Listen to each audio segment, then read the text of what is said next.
Hey everybody. Oh good, the sound's working. So, welcome to the 10,000 subscriber Q&A/AMA session. I'm super excited to be doing this because that means that we've hit 10,000 subscribers. Actually, I think we're at like 13,000 right now. It's been a crazy couple weeks. So yeah, thank you guys all so much for following and for commenting on the videos. I love the discussions that we have in the comments. And I'm just really excited to see where we can go from here on my channel. So as I mentioned in, I think, last week's video, or I guess 2 days ago's video, as well as on Twitter and in the community tab, I'll be answering some of the questions that some of you guys have left for me on Twitter and in the comments. And then if you have any questions while I'm going, you can also put them in the chat and I will answer them there as well. So we'll start with Twitter questions. Gotta find my tweet now. Also, as you guys could see from the last video and from this background, I moved into a new apartment, so still figuring out where filming is going to happen, but we're getting there. We're setting up the new studio. Okay, here we go. So first question is from Sophie, who has a channel called Soph's Notes. Awesome channel. You should definitely go check it out. And she wanted to know how and when did I get into lifting?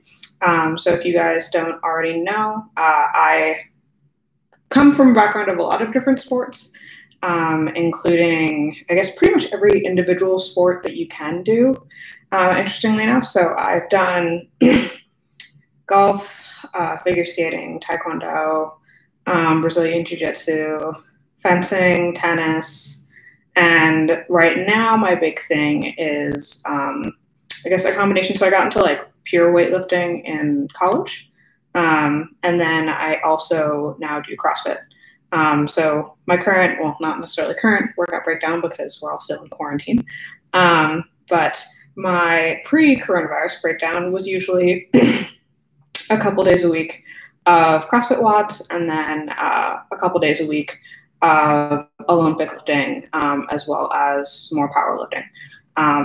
So that's what I do for exercise most of the time. And I also still play tennis occasionally. So in terms of how I got into it, that's a good question. I got into it the summer between my freshman and my sophomore year. And it was partially because, so I used to run as a freshman, and it was just like hot during the summer. I don't do summers well. I don't like it when it gets hot out, which is why I've lived in the Northeast my entire life. And so I was looking for stuff to do at the gym that wasn't necessarily like running, and stuff that I could do kind of inside. And I think like a lot of people. So I was dating a guy who was into lifting, and I think that was probably my first foray into it. But I also have a history of like orthopedic injuries. So I have a partially herniated disc in my back. I've had like knee issues forever. And so I ended up hiring a personal trainer to like go through strength training in general with me because I really didn't want to like hurt myself. So I did pure, like basically powerlifting for like a year. And then when I got home for an internship, when I worked at Novartis, after my sophomore year, I still wanted to lift, but I just didn't know like what kind of gym to go to because the gyms in my town were like not barbell gyms basically. And so I ended up finding a CrossFit gym in my hometown and went there for a summer, and they're awesome people. But that was how I got into CrossFit. And so I ended up doing kind of like CrossFit during the summers if I was home, or summers and winters when I was home. And then I would do more traditional weightlifting and conditioning work when I was back at Cornell. And then when I got to grad school, I joined a CrossFit gym here. I tried out a couple. And ended up picking one, and now I split my time between basically Olympic lifting and conditioning work. So yeah, if you want to follow my fitness stuff, you can do that on Instagram. because I don't usually put it on YouTube. Although I am thinking about doing a like AI generated CrossFit workout video at some point. That was being more planned before everything shut down. So that's not something that'll probably happen for a little while. But I would love to ask the people at my gym if they would be cool with me doing that. So we'll see. Next question from Instagram. Why did you get so interested in AI? Was it just like a moment, or were you just into it because it was an interesting and incredible topic to learn more? So I got interested in it kind of by accident. I was doing a summer research program at Stanford after my junior year. And I'd done like a lot of data science work before that, but I hadn't done machine learning specifically. And so like 2 weeks out of this program, I get an email and they're like, oh, we assigned you your project. And I was like, oh, cool. And it's a machine learning project. And I'm like, oh, I like don't know machine learning. And they were like, well, you should figure that out between like now and 2 weeks from now. So I took some of the online courses. Actually, if you've seen my like how to learn AI for free, I took a lot of those courses in a pretty short period of time. And yeah, that's kind of how I got into it. After that summer, I actually thought that I didn't enjoy machine learning. A lot of it had more to do with the context of that project. Everyone works remotely in that lab, and so I spent most of my time like alone in libraries and whatnot. And I think that just wasn't like a research environment that's particularly conducive to me getting things done. But now that I'm in a new lab on a different project, I've definitely found that it's something that I enjoy a lot more.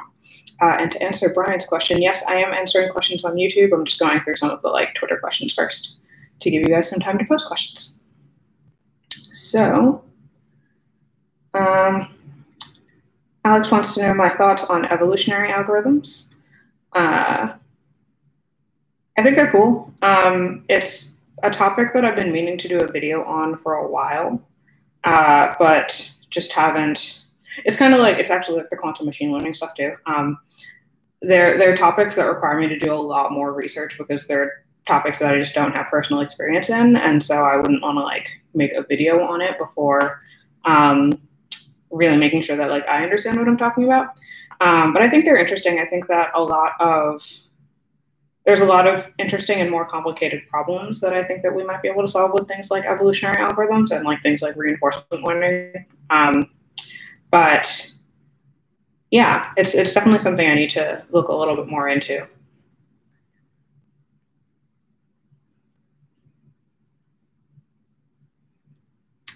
Okay, I think we're almost done with the Twitter questions.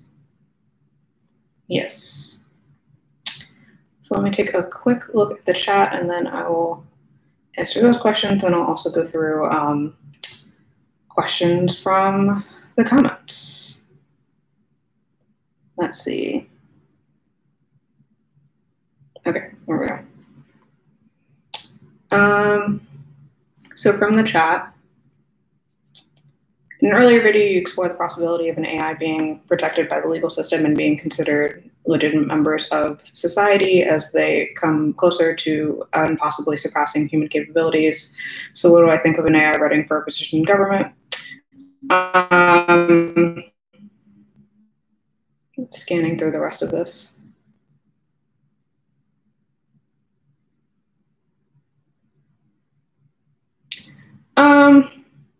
I mean, I'll say up front that, like, at least in the US, and I believe in most countries, our political systems aren't structured to allow non-humans to run for public office. So I don't really think that that's something to worry about, I guess. As a, I guess, hypothetical question, I wouldn't really be a fan of that. Like, I think, and I've discussed this on the channel in the past, but like, I think that AI is best used as a tool to help us make decisions in a more efficient way. But I don't think that it should ever run the world, to say it in a short way. Just because, you know, I've talked about this in some videos, and I'll probably be doing an explainability video in the future. I don't necessarily think that an algorithm needs to be like explainable for us to be allowed to use it. But I do think that the level of like rigorous testing that you need to do in order to not have it be explainable, would A, effectively explain it, and then would B, highlight any bias issues that you might have in the process, and let you either fix them or take them into consideration in the decision-making process. And I don't know that there would ever be, an algorithm that like we could test rigorously enough to want it to be precedent. We can't do that with people currently, so I don't think we could do it with algorithms. Okay, let's see. What's the coolest use of AI that I've seen?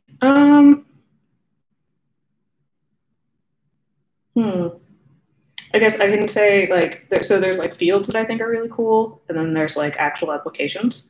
In terms of fields, I would probably say just like reinforcement learning and evolutionary algorithms as a whole. Like the whole idea of like not giving AI a specific problem to solve and then letting it figure out how to solve it is super interesting to me, especially from kind of like neuroscience perspective. In terms of actual applications, that's a hard one. I'd have to think about it a little bit more. It's only hard because like any cool application I can come up with has drawbacks. I always talk in my videos about like the societal and ethical ramifications of different technology. And it's like, I can say that like, Boston Dynamics makes cool robots, because I think that they do make cool robots, but I also think that there's like plenty of ethical considerations that you should factor in when you think about those robots. So yeah, that's pretty hard. Somebody asked how AI can help with mental health. Yes, I will redirect you to the video that I made on that topic a couple weeks ago, as it explains it much more in depth. Next up, how do you feel about each person having our own AI versions of ourselves? I mean, it would be nice if there were an AI version of me that could handle my emails, which is effectively my agency at the moment.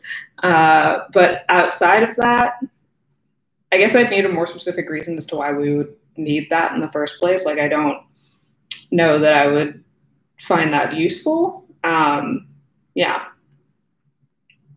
I'm going to jump into the comments questions just for a second so I can get through some of these. First one, also from Constantine. Do you have any tips for anyone who's trying to make some YouTube videos? So in the comments, I gave kind of my short answer, which is my biggest piece of advice for YouTube is always to just start making YouTube videos. The reason for that is you'll learn as you go. Like, no video that you ever make will be perfect. And that's something that like it took me a little while to like fully realize. And so when I make videos, you reflect on your past videos, and for me at least, I kind of pick one thing a week where I'm like, I want like my next video to be better in this way. And I don't sweat it too much after that. But yeah, I would say, start, get the feedback. I personally didn't like advertise that I really had a YouTube channel to like people I knew, until I guess somewhat recently. So probably about a year into my channel. So also kind of be aware that, there's a learning curve to making YouTube videos and to making good YouTube videos. And I definitely wouldn't call myself an expert on that. But there's also a learning curve to just being on YouTube and like dealing with comments and like, how do you deal with people how do you separate, real criticism of the things that you talk about, especially in the educational sphere, from kind of disingenuous devil's advocate criticism that it may not be worth engaging in. So I definitely think that, be prepared to develop a bit of a thicker skin. But, just start making videos, and you'll learn as you go, and you'll look back on your old videos and you're going to think they suck, because I look back on my old videos and I think they suck, but I also look back on like the videos I made a week ago and think that they suck too. And I think that always, kind of critiquing your own work, and looking at ways that you can make progress is the way that you will end up making better videos. Also learning from other YouTubers. So you guys may have noticed in recent videos, if I'm doing like a coding demo or something like that, I used to just do, so I had two purchases in the past. One was a split screen, and one was just a voiceover. And I had been watching Thomas's videos, Thomas Frank, and he, in one of his, I think, Notion videos, put himself in like a circle in the corner, which is actually where I got the idea to start doing that in my videos. So definitely watching other people whose like content you enjoy and who you think makes good videos can be helpful in terms of getting started on YouTube, because it gives you a lot of like tips and tricks, but also like things to strive for in terms of like, well, I want to do that. Like I want to put myself in a circle in the corner of a video, but like, how do I do that? So, someone asked for advice for young kids with an interest in AI. I would definitely say that like people who want to get into AI now, who are like middle school, high school, have just many, many more opportunities to do it. Like there's so many online and in-person like programs and workshops that you can go to learn about it. So there's definitely way, way, way more opportunities to get involved if you want to. I'd probably start with stuff online. People like Coding Train, people like Jabrils for fun projects and things like that. And then obviously if you have access, like start, going to maybe websites like Brilliant or doing something like, oh man, what was that website called? Code Academy. It's been a while since I've done online coding courses. But basically find online resources if you can to learn how to do it yourself. Because I think that definitely, I think I'm technically Gen Z because I'm like barely at the cutoff, but like much younger Gen Zers will have a lot more opportunities to start getting into programming more broadly and then machine learning more specifically when they're much younger than I was. So let me see if there were any other fun questions in the comment section, and then I will jump back over to. A lot of people asked me to do a video on AGI. I'll probably do a video on AGI at some point. It's like such a interesting topic with a lot of different perspectives. So that's actually a video where I might be interested in like bringing in some outside people and getting other people's opinions as part of the video, but we'll see. Okay, from the chat. Reading. What do you recommend a grad student on deciding their research area? What should we consider before going into a specific area, and then which specific area of machine learning is better to do research? Okay, so starting from the top, I would say that in terms of deciding your research area, I think it's kind of a trade-off between essentially like impact and day-to-day. And it really depends on kind of which of those two things motivates you more. So some people are more motivated by the impact that their work could have and will take doing boring day-to-day stuff in order to get there. And some people kind of need to be excited on a day-to-day basis, and the impact may not be as motivating, I guess, for them. So that was how I kind of made my decision. I ended up going with a project that could have significant impact in clinical settings, which I think is great, but also it's something that I just find very interesting on a day-to-day basis, and I get to learn a lot about topics that I might not otherwise encounter. And for me, that's just because I don't find that basically long timelines are particularly motivating to me if it's like too far up and I'm like, okay. Whereas kind of being excited about, what I'm going to get to do when I go into lab tomorrow is way more motivating. What should we consider before going into a specific area? The big thing would be if there's just any so there's two things actually for grad school. One is mentorship, and that's not an area thing, that's a PI thing, that's a professor thing. I would make sure that you are comfortable with whatever mentorship you are getting from the lab that you eventually join. For some people that might be completely hands-off. For some people that might be completely hands-on. But just make sure that you're good with what you have, because when you're 5 years into your PhD and have lost the will to continue doing your project, things like mentorship are going to make a difference, or just like the circumstances under which you do your project. So making sure you're happy with that. Past that, I would see if there's any like kind of hard stops that you have, I guess. For me, so I didn't plan to do animal work when I came into grad school. I didn't do animal work before I went to grad school. But animal work was not a hard stop for me. There are some people where animal work is a hard stop. One of my hard stops was actually cells. I didn't want to work with cells. And so any lab where that was something that I have to deal with, it was automatically like, I'm not interested in. And that was because I used to work with cells as an undergrad and figured out that I just wasn't interested in doing that. And then past that, you know, try to get a feel for the field a little bit, and see kind of where your research is positioned in it. Because it will help you both figure out A, what you should be reading, and then B, like what other parts of the field you can reach out to, if you're if further on your project you're like looking to, you know, branch out or take methods and tools from other areas. And then in terms of which specific machine learning areas better to do research, I don't have strong opinions on this, other than making sure that like fairness and bias is incorporated into your work. I obviously think that more money should be going to fairness and bias work. But like, I guess the only thing, me personally, I think that there's a lot of research going into like beating state-of-the-art models with bigger state-of-the-art models, and I just don't find that particularly interesting because from an applications perspective, it's not practical.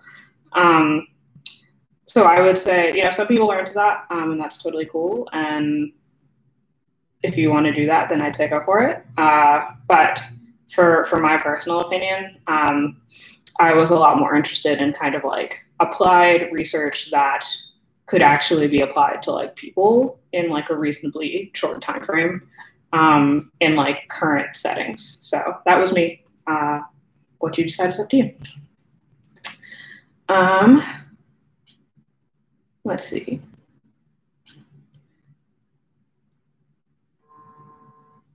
Oh.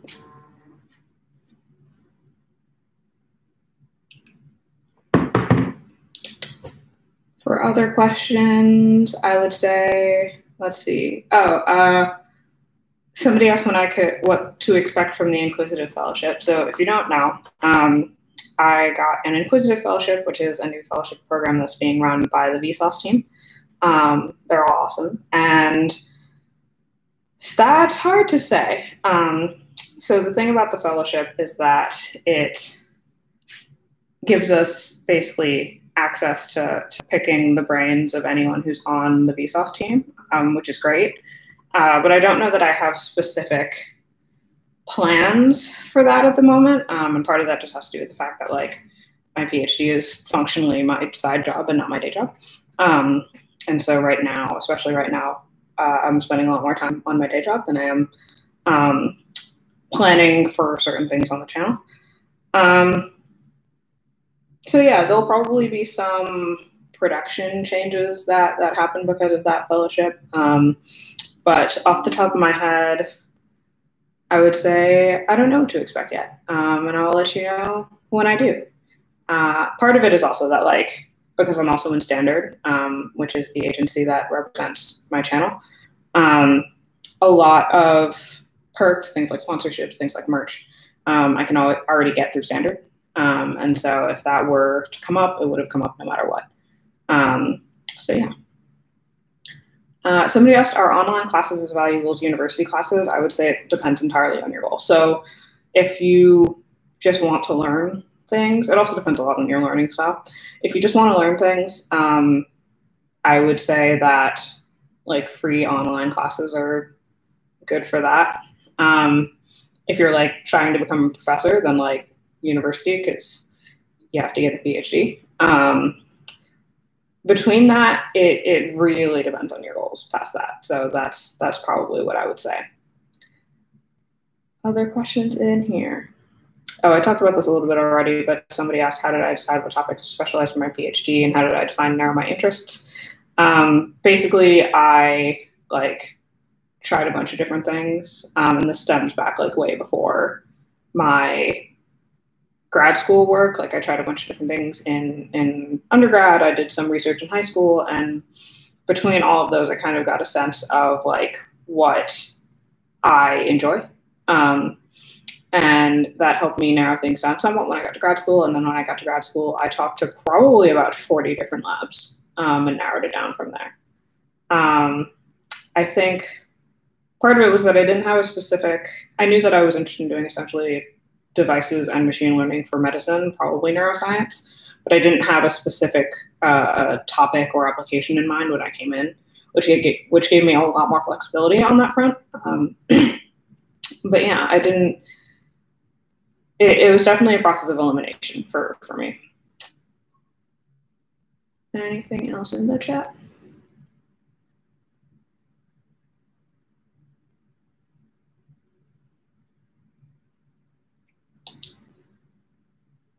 Does AI have any part in manipulation of cells being mutated? I mean, you could I'm not going to say you could definitely. I'm sure that you could develop a model with the goal of predicting mutations. In fact, I did a video on an AI-generated flu vaccine where that was essentially what they did. And so that could theoretically be extended to COVID or some other epidemic. But it's definitely harder to say anything past that. Like, you can try, and it has worked in the past, but whether or not it works in the future is. Same person wants to know if I'm planning to have a channel on PBS for kids. No. I was going to say I wouldn't be opposed to that, but I actually think that I would be. So my goal in this channel focuses a lot more on like young adults and older, essentially. And that's partially because like kids are going to grow up with these systems and already understand them a lot better than a lot of adults do. And so I'm more interested, my channel is for general audiences, but I'm a lot more interested in reaching groups of people who otherwise, you know, might engage with these systems and not actually understand what's happening. What would be my dream job after my PhD? Great question. Don't know yet. I think, so I've considered like, would I go YouTube full time? Probably not, or if I did, it would be temporary. I think that whatever I want to do, or whatever I end up doing, would be hopefully something similar to grad school, actually. Working on high risk, high reward projects, because that's what excites me and what I find interesting. I haven't quite figured out where to do that. It would be somewhere where I'd still be able to do a lot of hands-on stuff. So places like Google X are interesting to me. But I also just finished my second year, so I have a lot of time to figure that out because I definitely haven't yet. Okay, I'm gonna go through some of my questions in the comments. Ooh, okay. Somebody asked advice tips for small educational YouTubers. It's a hard field to break into on some level. Like, I think part of it is definitely just picking your niche well, and that's kind of a YouTube comment more broadly. For me, I didn't see a ton of people doing like human AI interaction YouTube, and thought that it would be an interesting topic, and that was how I picked it. But there are definitely like parts of YouTube that are like pretty solidly saturated. That doesn't mean that you can't do well on YouTube. You could bring your own spin to it, which is also kind of what I try to do. And there's also somewhat of a arc for YouTube channels where like people don't do YouTube forever. And so as some channels stop making new content, you might be the new channel that replaces that channel for new viewers. So yeah, I would say, you know, keep working at it mostly. There's a Slack group that I'm in called We Create EDU that is pretty helpful for like talking to other YouTubers about how they do YouTube, specifically people in the educational sphere. That was really helpful for me when I started getting into YouTube. They happened to find me like, I think 2 months into my channel. And so I've been in that Slack for like 2 months, and they're really useful. But yeah, I think it's similar to what I was saying earlier, where somebody asked about like advice for starting a channel. Like, you know, just keep posting, just keep trying to make your videos better. And yeah, I think that those are kind of the two big things. And also just make sure that like what you're saying is true. Because there's also like, I think some people in their interest of growing an audience on YouTube will sensationalize certain topics, and you know, just make sure that at the end of the day, like you're making accurate educational content. Okay. How to bring up Studio again.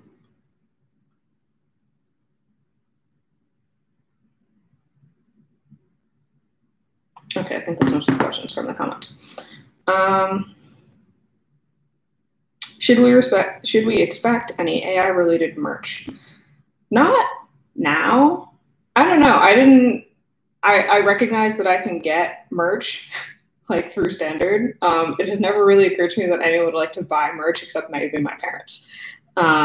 So, you know, if you guys want merch, then I can start thinking about merch, but also definitely that would be like a 2021 thing, because this year, if you saw my time management video, this year has already been, the last 2 months have had a very packed calendar, and I don't expect that to change through November-ish. So yeah, so I definitely won't be doing merch designs anytime soon. I am trying to do a redo of the channel graphics, actually. So that would probably come first either way, because I'd want to get that logo done before designing merch, because the merch would be based on that logo. So how have I used AI to improve your daily routine?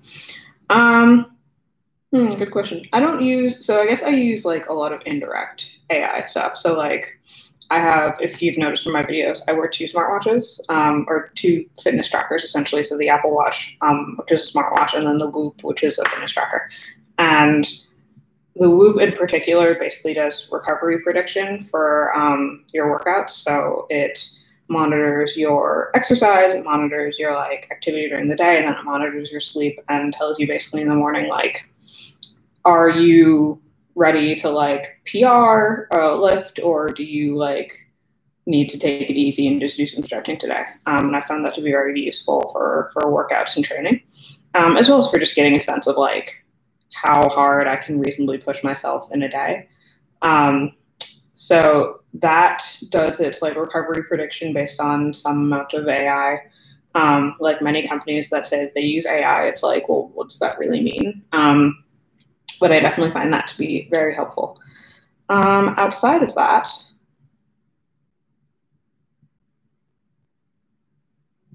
there's probably more subtle things, like in terms of, you know, what YouTube recommends for me in the channels that I tend to watch. So I have 2 YouTube accounts.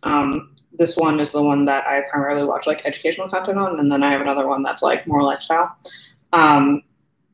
And I'm sure that, you know, YouTube has recommended me videos that I've since found super interesting. But yeah, I don't know that there's any other specific AI things that have like really improved my daily routine specifically. It's something that I've been meaning to look a little bit more into, because I'd like to do a video on it at some point, as well as a video. There's like a bunch of different like AI fitness apps that like will make you workout routines, and like help you get stronger and whatnot, or improve whatever goal you have, and they claim to use AI. So at some point I want to do a video on that too. But yeah, past that, not a ton of AI in my daily routine, I guess. Let's see. Okay, am I looking at our next mathematician for NASA? Yeah, I don't know if I'm going to be the next like hit to figures, but I also don't know that I want to work for NASA. Space is cool, but space is like cool to look at for me, but it's not actually something that I'm like personally very interested in from a research perspective. Let's see if we've got any other questions.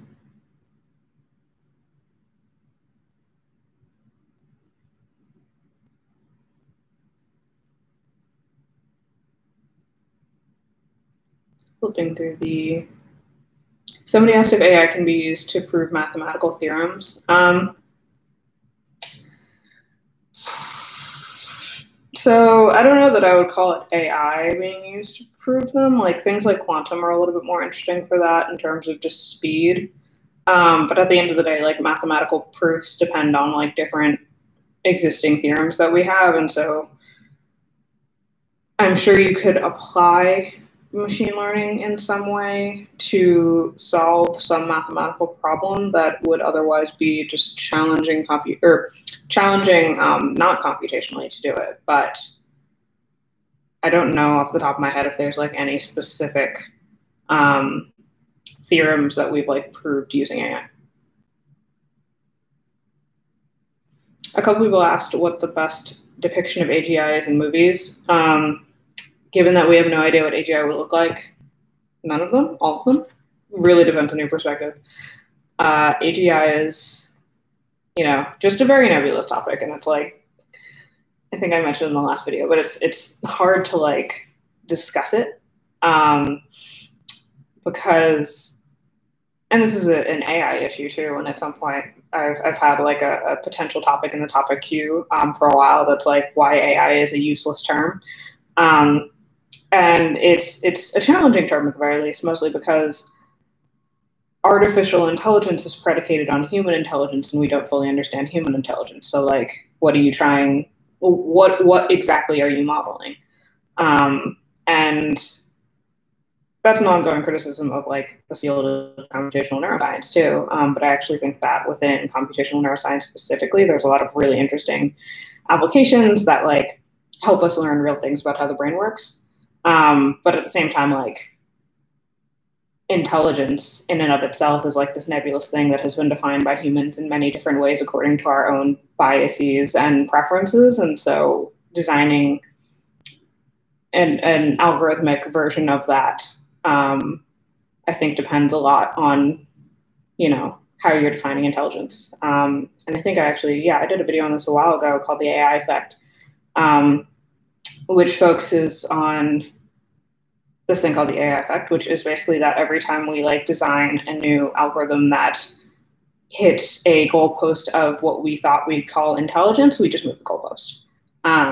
So we could keep saying that, we developed a more intelligent AI and people would just keep moving the goalposts. Someone asked, do I work with a lot of mathematicians? Do a lot of mathematicians work in the field? So my lab specifically, I'm in two labs. One of my labs specifically has a lot of people who do like math theory. It's definitely an interesting area. So I think I've mentioned this in other videos, but I very much came in on the applied side and then have since tried to learn more about the theory side. Math theory is like interesting, but also just very hard for me. So I think it's a place where, if you're a math major who's interested in theory, but also interested in AI, there's definitely stuff you could do. It's just like you can prove new like optimization methods and things like that. It's something that I don't personally do because I'm just not very good at it. How do I keep the motivation for learning? Yeah. A lot of it is, I guess, some combination of discipline and external motivators, essentially. So it's not always, I don't always wake up wanting to do research.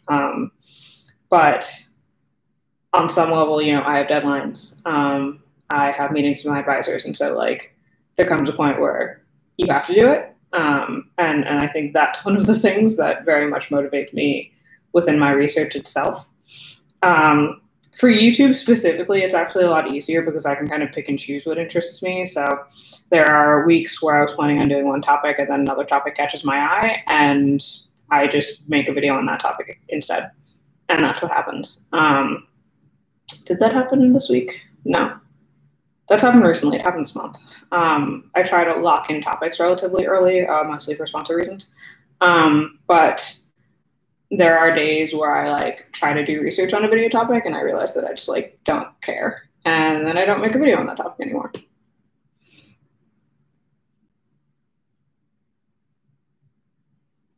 Can one design an AI that can code quantum computer to be more user friendly? I don't know that would be an AI.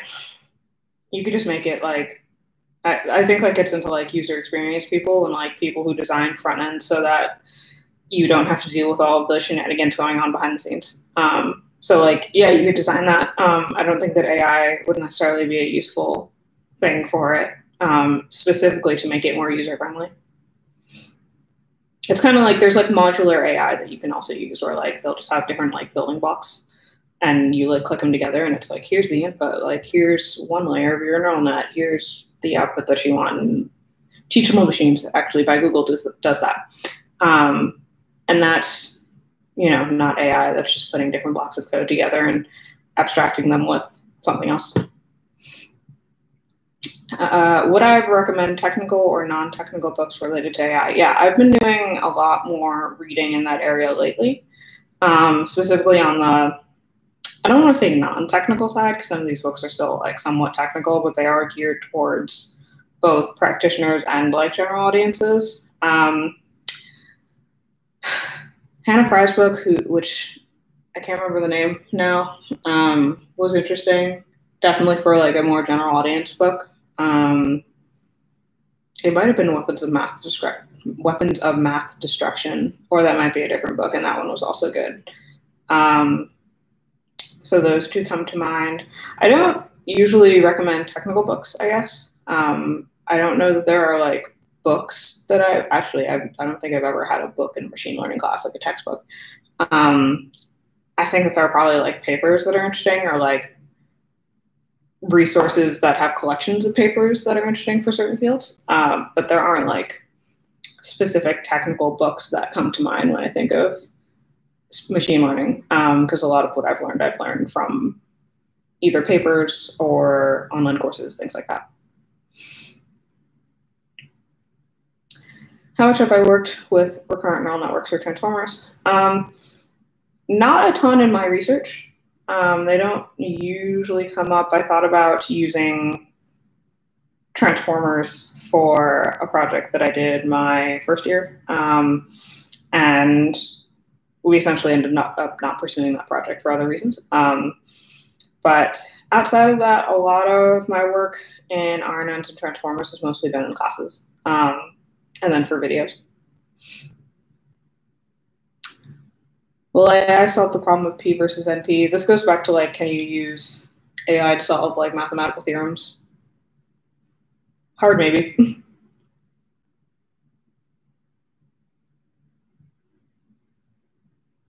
In entertainment, what have you seen that you think is the most likely outcome for AI? I guess in terms of like movies. I don't know that I've seen a movie that like, well, because movies generally aren't realistic in these things. Like that's normal and that's fine. I'm not like angry at that. But I think a lot of the realistic, the predictions on how these technologies will affect our societies are much less exciting on the face. And so you don't usually see them in movies because that's just not an interesting movie. I think like things like Black Mirror probably actually nail it a little bit more where, you know, society looks similar, but like certain things are just off because of how algorithms influence things. There's another movie that's coming to mind and I can't remember what it's called now. Nope, not coming to me. Movies like Her. Yeah, I mean, that's been an issue for long before AI came in. And that's also, you know,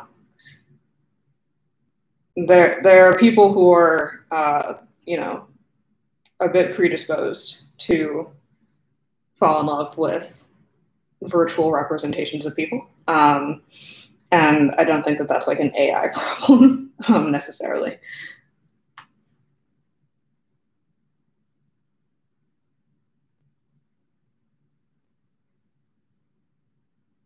Flipping through the rest of the questions. Just to quickly circle back, somebody asked about the PBS thing earlier, and I wanted to like clarify that a little bit. Basically, I think that there are other people who can do kids content better than I can, and I think that like Blakely Payne, who just got her master's from the Media Lab, did a whole course on like AI ethics for kids, and it's a really great course. And she had some kids come in to the Media Lab and like take the course in person pre-COVID. And I think that like she's one of those people who would be like great for doing something like a PBS Kids special on like AI. I think that'd be really cool. So PBS color up. But yeah, I don't think that that's necessarily my niche. And it's definitely not what I've designed like my channel around.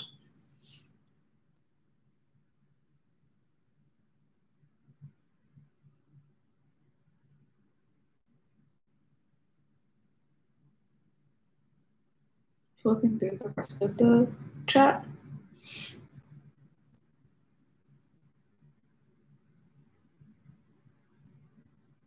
Will machine learning be in demand in a decade? From a business perspective, probably. It may not be like how we brand these systems changes based on the market, and so we might be calling it something different. But it's been in demand for more than a decade already, so I would be surprised if it wasn't still in demand in some form.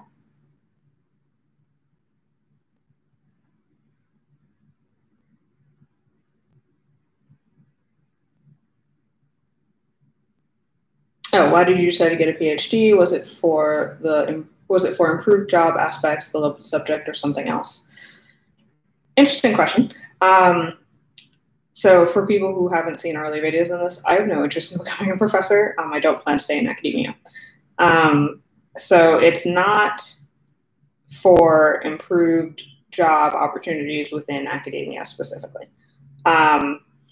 For me, I think it was a combination of just really enjoying research, because I've always really enjoyed research, and having an interest in somewhat niche fields that require a depth of knowledge in a particular area. And then my experiences in industry kind of showed me that, at least at the kind of entry level, which is where I'd be working if I just got my bachelor's, you just don't get that same kind of ownership over your project as you do in higher up positions that often require PhDs. So that's kind of it for me. Like I would always want to do something that is similar to research post PhD, and I would want to have, a level of intellectual ownership over that entire project. And obviously that doesn't mean actual ownership, because even in academia, like my research is owned by MIT. And while I have some level of control over the project, like when I leave MIT, like MIT owns the intellectual property. So it's not mine in that sense. But when I worked in industry, the people that I saw who had similar roles were people who had PhDs.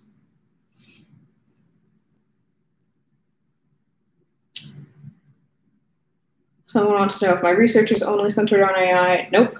My PhD will be in medical engineering and medical physics, and my research is on brain stimulation for clinical anesthesia, as well as machine learning for control systems, treatment optimization, whatever other data sets people in my lab like to throw at me. Yeah.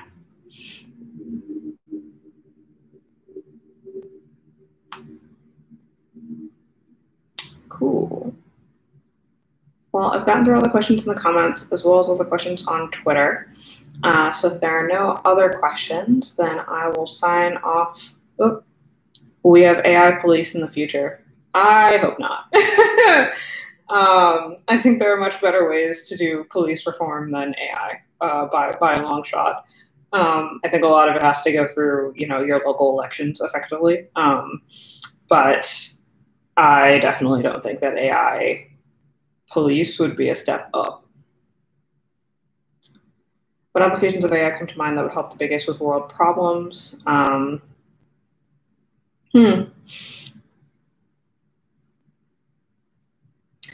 See, the hard part of that is that a lot of world problems are money issues, not tech issues. So you know, if you're looking at poorer countries that have like rampant health issues, most of those issues are solved problems. The problem is that in order to pay, someone would have to pay for that problem to be solved, and paying for that problem to be solved has absolutely no return for that person. So there's very little incentive to do it. So I don't know that there is an application of AI that comes to mind that would solve like huge world problems, just because, you know, a lot of world problems can be solved currently. Things like clean water, things like hunger, like we know what to do. It's just that no one wants to pay for it, and no one wants to pay for it in the long term enough for those communities to then build up the structures that they need to become self-sustainable. Like that's the whole issue. So yeah. And am I interested in doing interviews with AI experts in the future? Definitely. I really enjoyed having Kate Crawford on earlier this year from the ACLU. That was super cool. They're someone that I've followed on Twitter for a while, and they do some awesome stuff. Yeah, I think past that, there's definitely, so I'd like to have on AI experts, and I'd also like to have like experts in fields impacted by AI, essentially. So things like the AI patent video that I did, I think it would be really interesting to like have someone in like tech law on and talk about that. Someone like Danielle Citron, who works at BU, who is awesome. She does a lot of stuff on like privacy tech and the law, and it's so cool. I'd love to have like journalists on to talk about like how you communicate different tech topics. People who come to mind for that are like Karen Howe from the MIT Tech Review, Samantha Cole from Vox. She did the whole series when I was doing videos on oh man, what's it called? The deepfakes app that could turn any picture of a woman into a nude. She was the one who was doing a lot of the reporting on that. So I'd love to like talk to people like that. So yeah, definitely would be interested in having more AI experts on in the future, but would also be interested in having like people who are experts in domains that intersect with AI. Is that EEG or microelectrode implants for the brain stimulation? Both, and also other things.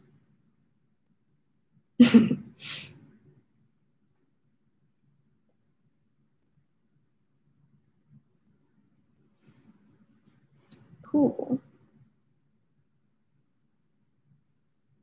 Yeah, I work with, right now I'm doing implants for stimulation, but I also work with an existing device in my lab, and then am trying to work on for the lab, which has required me to go back and relearn electricity and magnetism because I took it in my junior year of high school and then skipped it in college. So that's been fun.